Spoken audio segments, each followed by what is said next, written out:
On our planet, there seems to be an infinite number of beautiful places one can visit, with an equal number of spectacular things to admire. It requires nothing more than a curiosity to observe what is all around you. The miracle of nature manifests in countless ways, from breathtaking vistas to the simple movements of a common heifer. The purpose of this program is to present you with the extraordinary diversity of our miraculous blue planet so that you can discover these things for yourself. Today, we will visit the Arabian Peninsula. We will begin in poverty-stricken Yemen, where the men carry their dull daggers tucked in their waistbands. It is here that we shall discover the rock formation claimed to be the petrification of Noah's Ark. Then, we will drop by the Yemeni island of Socotra to revel in the beauty of untouched nature. We will continue our wandering in style by going to opulent Oman. Here, we will explore the intricacies of frankincense and discover the charm of camels. And to wrap it all up, we'll witness the breathtaking spectacle of nature on the shores of the Indian Ocean.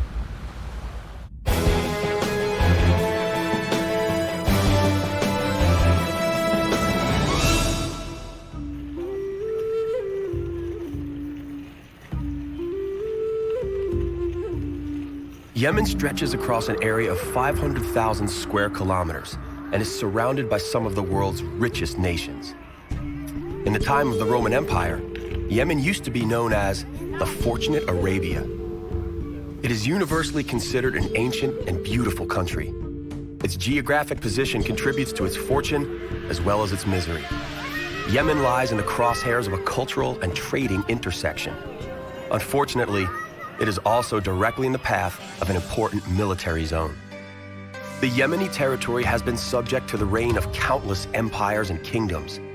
One of the best-known rulers of Yemen was the Sabaean king, who annexed this region from 750 BC to 115 AD. Not long after 115 AD, the Prophet Muhammad began to spread the Islamic faith, which took root in Yemen. Let us take a trip to the distant past, to the city of Marib, once comparable to Rome in its importance to the area. The Wadi Hadramaut is an extensive valley in the midst of a parched expanse. It is one of the first areas in the world where civilization settled. Hans Helfrich first discovered it for the world in 1935. It was the traveler Helfrich that nicknamed it the Manhattan of the desert. Judge for yourself. These mud and straw skyscrapers were erected here at the same time as wild game was still roaming, but today is Manhattan. The land of the Queen of Sheba lies wedged in between the Red Sea and the Gulf of Aden.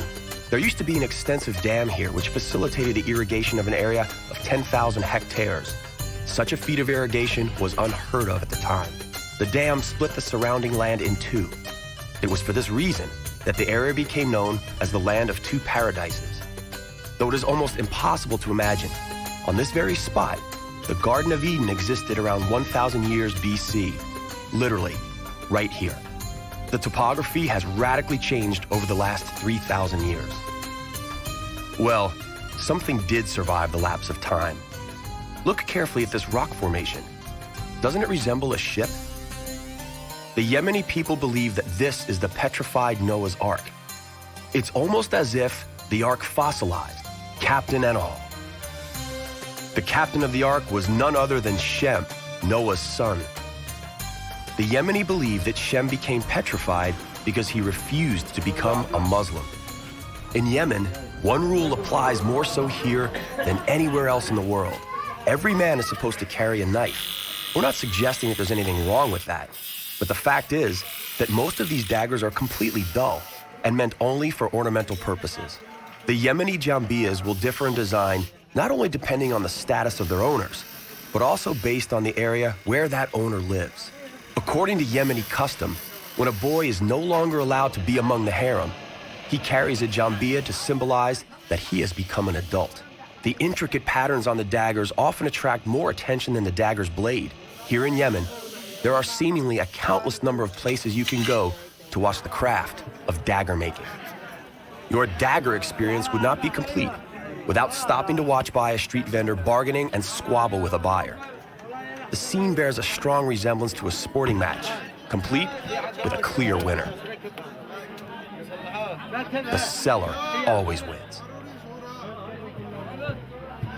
However, the real purpose of our visit to Yemen is to witness the miracles of nature. Needless to say, here, there seem to be miracles everywhere. We must leave the poor Yemenis to their prayers and their everyday lives. The imams are calling their worshippers to prayer. And so, it is time for us to head for Socotra. This Yemen island occupies 1 full square kilometer and overflows with an unusual amount of nature's marvels.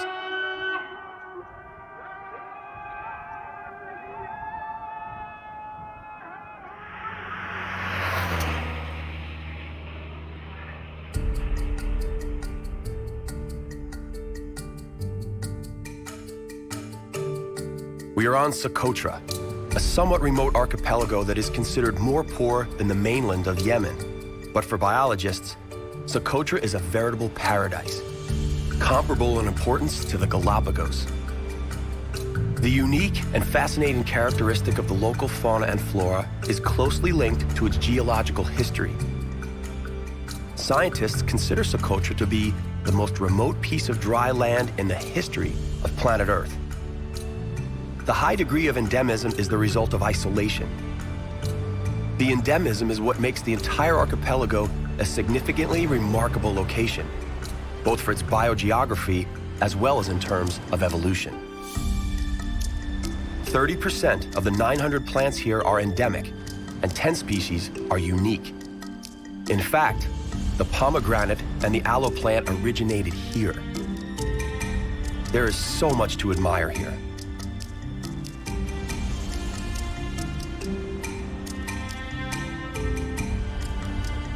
As recently as 1977, a never-before-seen endemic freshwater crab was discovered here, habitating within the mountain streams.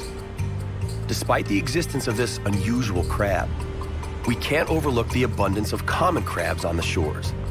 It would be virtually impossible to ignore them anyway, given their sheer numbers and the intricacies of their sand fortresses.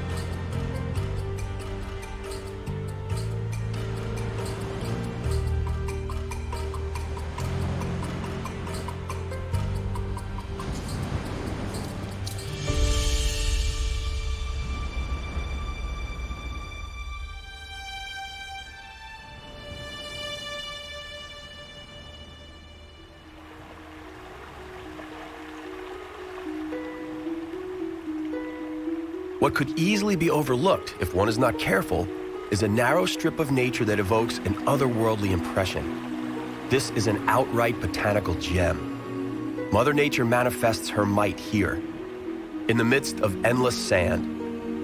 Along a tiny stream flourishes nature comparable to that found in the Swiss Alps.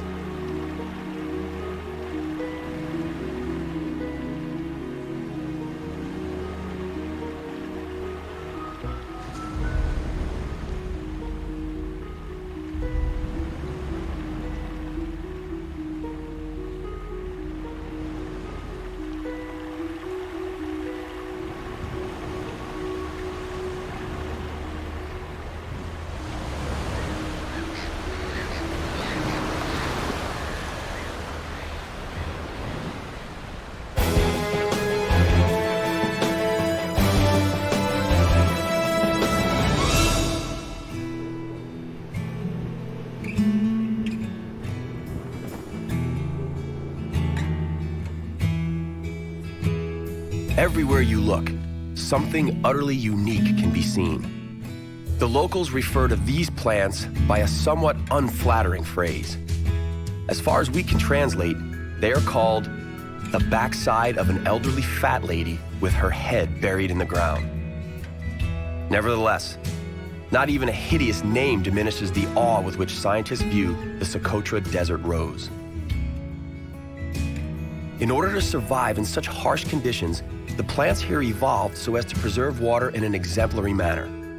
Something resembling a small flask containing liquids forms a part of their roots, out of which the plants are able to draw energy.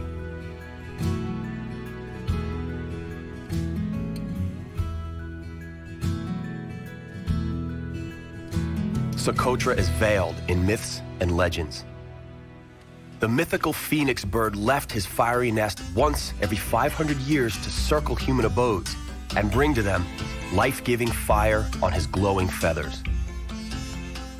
According to this legend, Socotra was the fiery nest of the phoenix. Socotra today is classified as a treasure chest of the world's natural heritage, particularly due to its prehistoric fauna and flora. A vast majority of the island's flora and fauna are endemic, meaning they do not exist anywhere else in the world.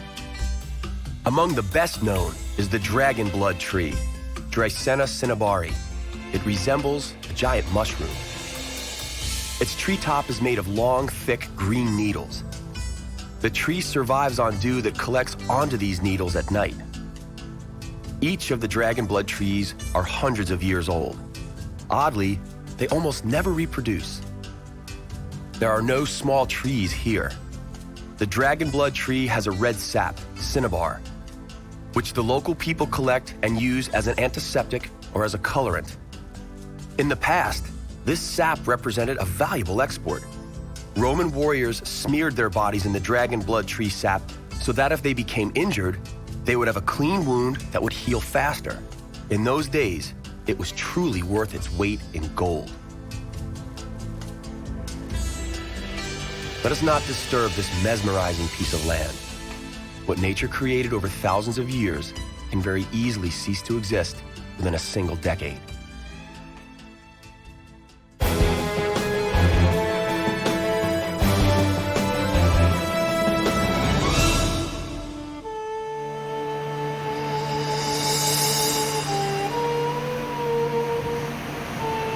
Welcome to the Sultanate of Oman. A sultanate is an unusual state system in which the sultan rules. It seems like something out of the 1001 Nights fairy tale. Welcome to Oman, a country that is still considered secluded and on its own.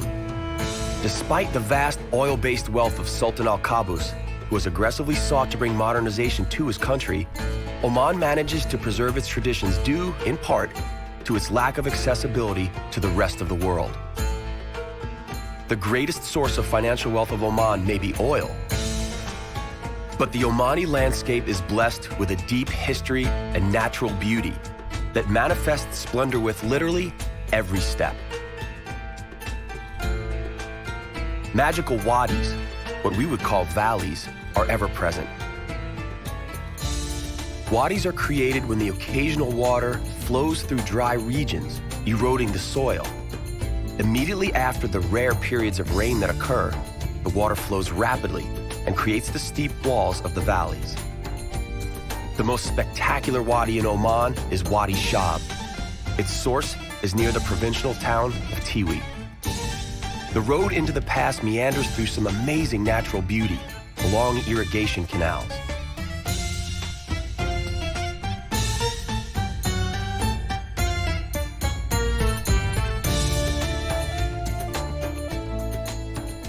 Owing to its oil wealth, the Sultan can afford to realize even some very extravagant ideas.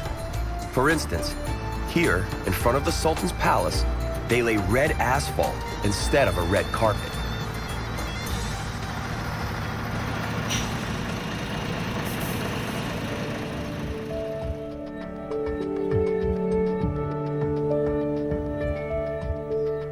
As you may have heard, you will never see Omanis working in Oman. All the laborers are from poorer Arab countries, usually from Yemen. And so it is that even the harvest of the fruit in the Garden of Oman is done by foreigners. Banana plantations stretching across hundreds of hectares of land are irrigated through an ingenious system of canals using drinking water.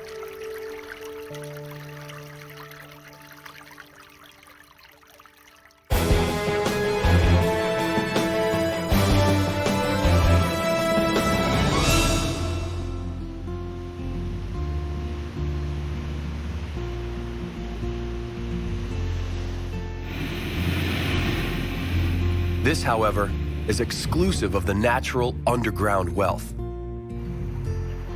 Here, Mughsal spurts salty seawater from hollows. The pressure is so great that during high tide, a sort of sea geyser is created.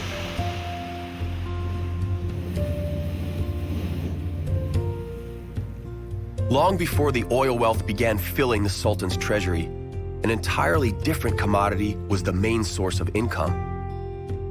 On the shores of the Indian Ocean, near the Garden of Oman, lies the beginning of the incense road. Incense was extremely popular in medieval Europe. The incense road originated here on the Salalah Plain. It was located on a bay which coincidentally had a port. The port was named Khor Rori and was discovered only recently. The real origin of the incense road, however, is right here in this crater, which appears to have originated in Oman. The slopes of the surrounding mountains are peppered with small, atypical trees with ugly leaves of interesting shapes. Among the trees are a maze of well-trodden paths made by the incense collectors. The incense trees have thick leaves to ensure survival in the desert. A question presents itself. Why doesn't such a tree find a place to live in a slightly more hospitable environment? A virtual army of biologists attempted to plant this tree almost everywhere else on the planet, but had no success. The Omani explanation goes as follows. The incense tree is a gift from Allah. The land upon which it grows may not be sold. The owner who attempts to do so would thus indicate his arrogance for Allah and his gift. The incense trade thrives here. The incense road leads from the Rub al Khali desert, otherwise known as the empty space, west, all the way to the shores of the Mediterranean Sea. From there, it continues to Europe. When the incense reaches Europe, it is referred to by its Latin name, frankincense. Clearly, incense marketing was important as far back as the Middle Ages. Let's take a short trip up this incense road. Now we are off to Muscat. The first thing to notice in Muscat is a giant incense burner. It is in the Al Riyam Park above the Mutra Quarter. Thankfully, it functions solely as a lookout point because, should it burn, it would embalm possibly the whole of Oman. We are at the souk. Naturally, a traditional incense burner is the first thing we see. We conclude our own incense road here in the local stores.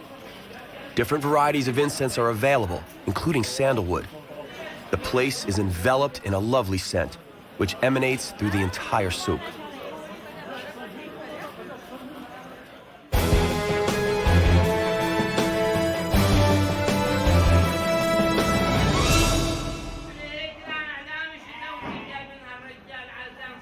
Before we head off to the great Red Wahiba Desert, let's acquaint ourselves with the most loyal and necessary companion for anyone wishing to traverse the desert and survive its endless emptiness: the camel. The Bedouins claim that the camel is the Ata Allah, or God's gift. The camel is the best adapted of all animals to a life in the desert. It can go extended periods without any water, but once a camel decides to drink, it is a sight worth watching. A camel takes in some 150 liters, enough to fill a large bathtub. Also, it can digest just about anything, from cardboard to an old shoe. Arabian camels have only one hump. They are able to draw energy out of the oil and fat they have accumulated in this hump. For the Bedouins, a camel is not only a means of transportation, but an invaluable source of nutrition as well.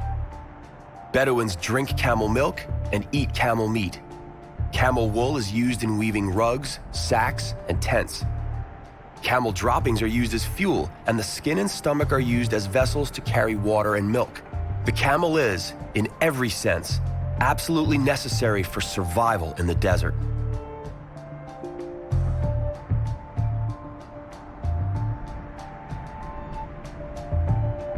Welcome to what is very likely the most beautiful desert in the world. The Great Red Wahiba Desert commences right here. It resembles a rough sea, covering a relatively small area, 12,500 square kilometers. It pales in comparison to the 9 million square kilometers of the African Sahara. Its modest dimensions are enhanced by unique ambience and breathtaking beauty. This region, measuring 180 kilometers from north to south and 80 kilometers east to west, was named after the Bedouin tribe, the Wahiba.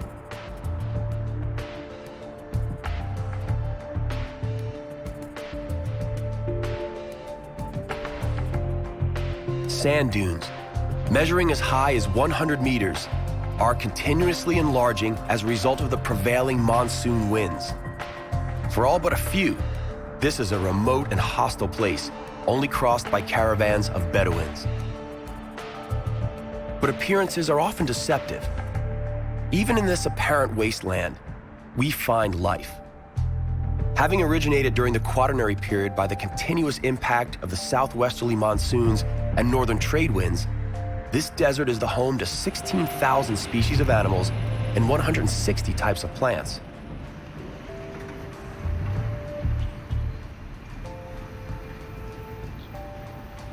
The desert turns into semi-desert, which stretches all the way to the most easterly hook of the Arabian Peninsula, the Ras al Jinz Cape.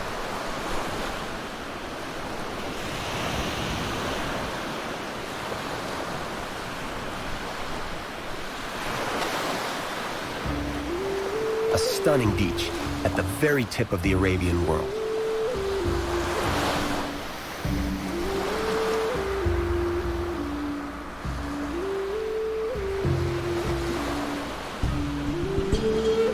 For unknown reasons, this beach is a favorite among the sea turtles that come here from all over the Indian Ocean.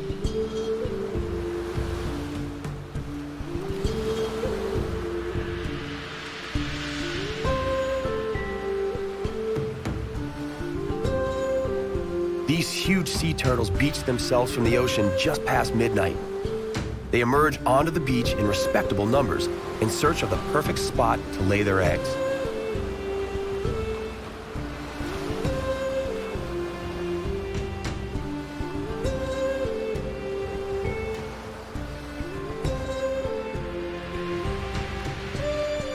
They dig themselves into the sand, lay their eggs, and quickly head back into the safe haven of the sea.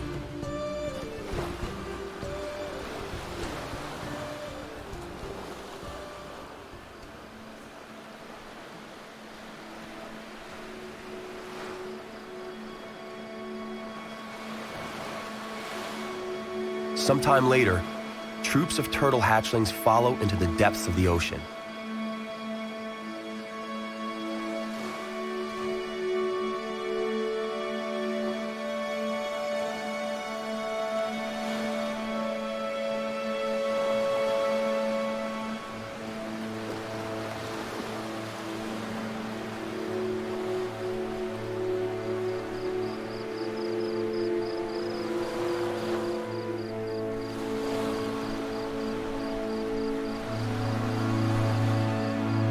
Watching these adorable babies is almost like watching human children as they pursue their very first steps.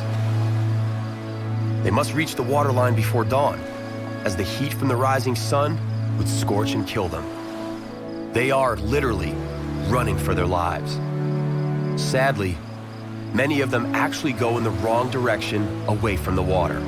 As a result, they don't live very long lives.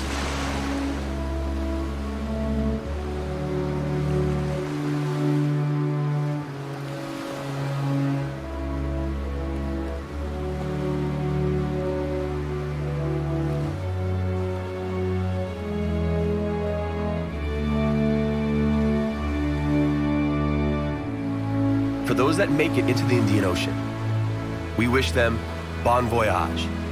May they live long, healthy lives. Good night. Sabah al khair.